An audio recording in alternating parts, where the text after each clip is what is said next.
joining us now from Senate Judiciary, Eric Schmitt. Senator, it's good to see you. What's your reaction to what you just heard? What do you expect from the president's address tonight as well? Well, I think well, first of all, we're really proud of Team USA winning the gold medal and beating Canada. There's some St. Louis boys on that team, too, so we're proud of them. But as far as the speech goes, I think it's an opportunity for the president to kind of zoom out and talk about a lot of the success in the first year, really historic, not just historic comeback to the White House, but then a historic year.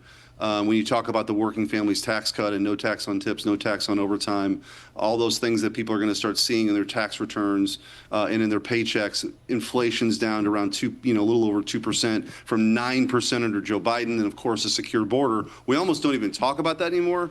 But you had 15 million people come here illegally, and the border's effectively been closed. The mass migration has been met by mass deportations, which is what the American people voted for. So a lot of success, but I would also expect to pivot. What does the future look like in this America 250 year? So a lot of optimism. I think our best days are ahead of us, and America's back. Optimism, Senator. Thank you again for joining us. Senator, what do you make of the 71 Democrats now plan to boycott the president's address? They're getting criticized by Democrats like John Fetterman, saying this is a really bad move.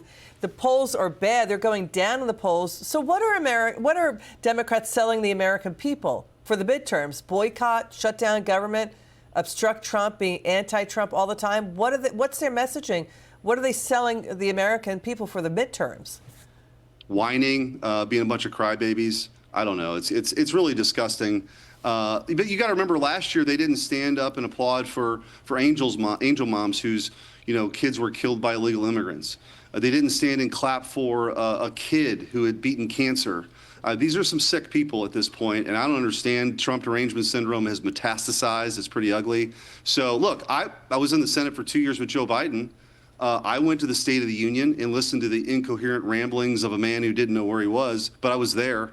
But again, the Democrats, at this point, it's about Trump derangement syndrome. It's their entire platform. And it has been really, honestly, for like a decade. I think the American people are over it. But I'm looking forward to the speech tonight. Nothing they can do or say or heckle or grandstand or whatever they're going to do is going to stop this America First agenda from, I think, bringing this country back and empowering working families across this great country. What specifically will be you looking for the president to do? He's going to announce some new policies and new deals, Senator. Yeah, look, again, we've had a great run of success. I'd like to see us further.